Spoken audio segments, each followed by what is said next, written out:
are in trouble. The Bee Effect reports that many bee populations have been declining since World War II. This holds true for domestic honeybees as well as the world's 20,000 other species. For example, according to a 2020 National Geographic article, in North America you are 50% less likely to see a bumblebee in any given area than you were prior to 1974. This is the plight of the pollinator, and this is the plight of us. According to the U.S. Department of Agriculture, 1 in every 3 bites that we take is made possible by bees and other pollinators. These insects need us, and we need them. A big way to help bees is to help humans is to provide bees with plenty of pollen and nectar for themselves and their larvae.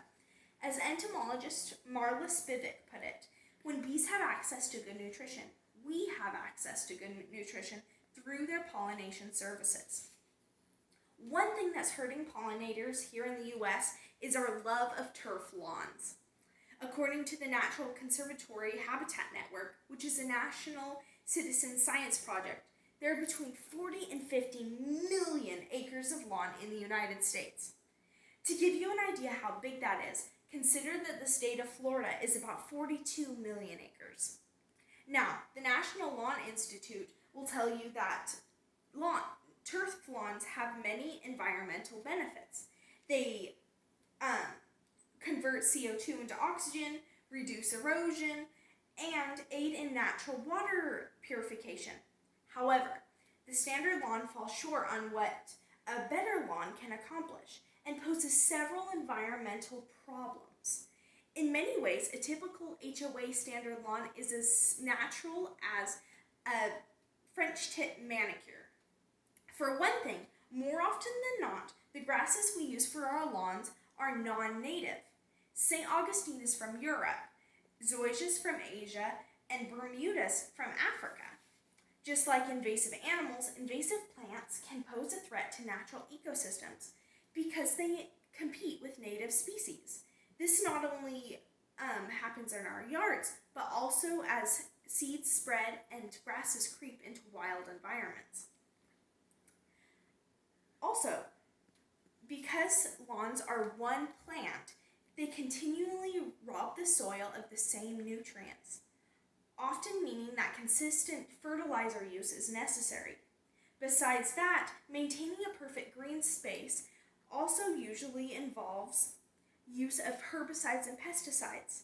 Sadly, poison is non-discriminate. It doesn't care whether you're a bumblebee or a mosquito, a beetle grub, or a butterfly. It just does its job. And what's more than that, because typical turf doesn't bloom like a dandelion or blossom like a clover, surviving pollinators don't have much to work with. The good news is that with a little tweaking, American lawns have a lot of potential. What I'm suggesting is what the University of Minnesota Bee Labs dubs a flowering lawn. A lawn with native flowers and turf grasses. As they put it, the benefits of a flowering lawn include increased lawn resilience to environmental pressures, natural diversity that benefits insects and other animals, and the beauty of the flowers themselves. What we need is to simply redefine what a beautiful lawn looks like. I loved how Paige Embry put it in her book, Our Native Bees. Rather than looking at our lawn and thinking it should look like a golf course, we can aim for a vision closer to Julie Andrews running through the fields are alive with the sound of music, only ankle high. Imagine frolicking in 3.5-inch high grass adorned with little flowers.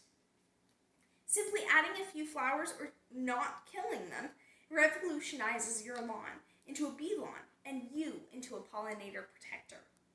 Flowering lawns can continue to be sightly, but also sustainable, pleasant for you and pollinators to behold. Now, the skeptical among you may be thinking that doing some landscaping and helping a few tiny insects can't have any grand implications. But environmental changes are often rooted in slight changes of perspective. In his book, Never Cry Wolf, Naturalist Farley Mowat describes the story of being sent to the tundra by the Canadian government in order to study how to kill wolves and why to kill wolves. Instead, however, he quickly discovered that these animals were worth protecting. As a result, one species was saved. When that species was reintroduced into Yellowstone National Park, the results were monumental. A video by Sustainable Human does a great job at describing what happens next. One species helped the grizzlies, helped the elk, helped the deer, helped the songbirds, helped the beavers, helped the otters, helped the foxes, helped the badgers, even changed the rivers. The incredible thing about ecosystems is that everything is interconnected. Eating one member of the natural world always has grand implications. Bee lawns can transform your yard, they can transform our nation, and they can transform our world. Thank you.